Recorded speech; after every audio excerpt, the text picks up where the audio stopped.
ఇక్కడికి వచ్చేదాన్ని మన ఎగ్జిక్యూటివ్స్ కానీ ఆ కస్టమర్స్ కానీ కోఆర్డినేషన్ అనేది ఎంతవరకు ఉందో మన కస్టమర్స్ వచ్చేదాన్ని బట్టి మనకు అర్థమైపోతుంది అనమాట.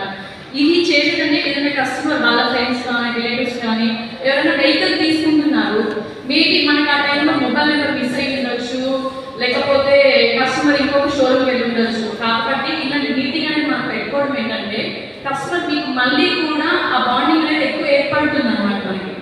అందుకని మెయిన్ ఈ కస్టమర్ మీట్ అనేది మనం కండక్ట్ చేస్తాము. ఇంకొకటి సార్, మన మల్లికార్జున్ గారు రీసెంట్గానే డెలివరీ తీసుకున్నారు. ఒక చిన్న ఫీడ్బ్యాక్ ఇవ్వగలిగితే.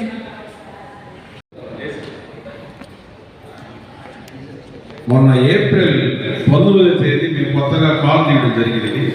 అక్కడ ఏ కంపెనీలో చేయాలా ఏదైనా మాకు అర్థం కాక మన ఇక్కడ మన విష్ణు కాల్ రావడం జరిగింది. అంతకుముందు మన విష్ణు కాల్ నుంచి మాకు తెలియదు అసలు. తీసుకున్న తర్వాత చాలా బ్రహ్మాండంగా రిసీవ్ చేసుకున్నాను.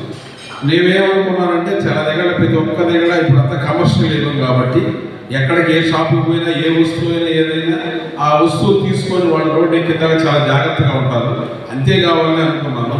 కానీ కారు కొని మీ ఇంటికి వెళ్ళిపోయిన తర్వాత కూడా వాళ్ళు అదే శ్రద్ధగా బ్రహ్మాండంగా మమ్మల్ని రిసీవ్ చేసుకొని ఆ కారు ఎలా ఉంది ఏంది అని చెప్పి అడుగుడు, తర్వాత ఒక 2 దఫాలు ఫోన్ చేసి ఈ విధంగా ఇప్పుడు ఈ విధంగా ఈ కారు కొన్న వాళ్ళందరినీ ఇక్కడ పిలిచి ఆ కారు డ్రైవింగ్, ఆ కారు శ్రేయస్సు ప్రతి ఒక్కరు వాళ్ళు ఎక్కడికి చేయాలి ఏంటని చెప్పడం అనేది చాలా అద్భుతమైన విషయం.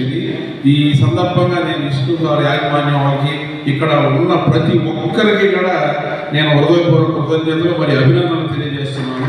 ఎందుకంటే ఏదో మన క్యాష్ వచ్చేసింది, ఇక రోడ్డుకి ఆయన ఏం పని జోబుల్లో డబ్బులు ఆయన తీసుకోవాలి మనం అనుకుంటాను. ఇది అన్ని ఆలు పొరపట్ల ఉండేది. నేను ఆ స్వానుభవాన్ని గారికి చెప్తున్నాను. నేను 10 లక్షలు ఇచ్చి పోవడం ఇది నా పరిస్థితి. నాకు మనస్ఫూర్తిగా అనిపిస్తేనే నేను చెప్తాను. నేను రైతు, నేను ఏదైనా పైన అధిష్టానానికో నేను తగ్గాల్సిన అవసరం లేదు. రైతే రాజు అంటారు. రైతు అంటే ఆర్థికంగా రైతులు కష్టాలు బాధలు ఉంటారు, కానీ రైతు మాట్లాడే దాంట్లో స్వేచ్ఛ ఉంటారు. ఎవరంటే ఎవరు మాట్లాడలేదు.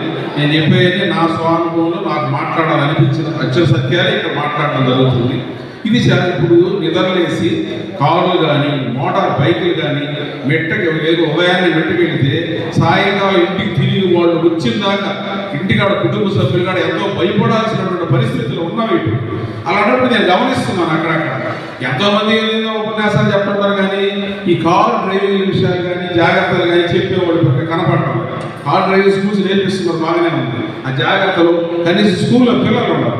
వాళ్ళు 8 నుంచి స్టార్ట్ అయితే వాళ్ళందరూ వచ్చే రోజుల్లో డ్రైవింగ్ చేసేవాళ్ళు.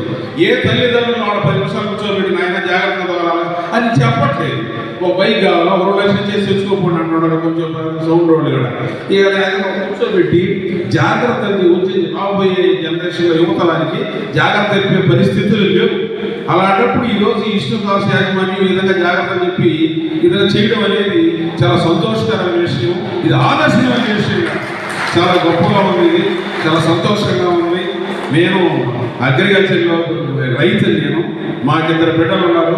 వాళ్ళిద్దరు కుమారులు కూడా ఒక ఆయన బీటెక్ ఫస్ట్ క్లాస్లో పాస్ అయ్యి సాఫ్ట్వేర్ లైన్లో పోయి మంచి వేలాది రూపాయలు జీతాలు చేయాల్సిన పరిస్థితుల్లో వద్దునా నేను వ్యవసాయ వారసులుగా ఉంటానని ఒక అబ్బాయి వచ్చి మన ప్రకృతి వ్యవసాయం చేస్తున్నాడు. రసాయనిక పురుగు మందులు అవన్నీ వాడకుండా సరే చెయ్యి అబ్బాయి అని చేయడం జరిగింది. ఆ విధంగా ఆదర్శంగా ఉండడం అనేది, ఆదర్శమైన మాటలు మాట్లాడడానికి నాకు ఎప్పుడు ఇష్టం. ఏడికి వచ్చిన సందర్భంలో మా ఇంటి దగ్గర మా పరిస్థితి బాగాలేదు, మా మిస్సెస్ వాళ్ళు బాగలేదు. అయినా కానీ ఇప్పుడు దగ్గరికి రావాలా, ఇటువంటి చూడాలా అని ఉద్దేశంతో ఆ మేడం గారు ఫోన్ చేసి చాలా సంతోషపడ్డాను. రావడం జరిగింది. వచ్చినందుకు నేను చాలా ఆనందిస్తున్నాను.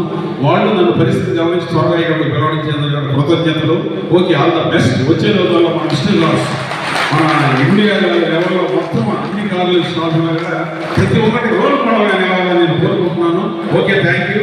ఇలాంటి అవకాశాలు ఎప్పుడు వచ్చినప్పుడు తప్పకుండా పిలవండి. వచ్చి నా వద్దు నేను తెలియజేస్తాను. ఇది అవసరం కాదు. ప్రతి ఒక్కరు కూడా ఆ సరిగా జన సుఖిలో బాగుంటుంటారు. ఇలాంటి ప్రోగ్రామ్ చేసినప్పుడే అది అక్షరాభ్యాసం జరుగుతుంది. ఓకే, ఈ అవకాశం ఇచ్చినందుకు ప్రతి ఒక్కరికి పేరు పేరున నా హృదయపూర్వకత తెలియజేస్తున్నాను. Thank you.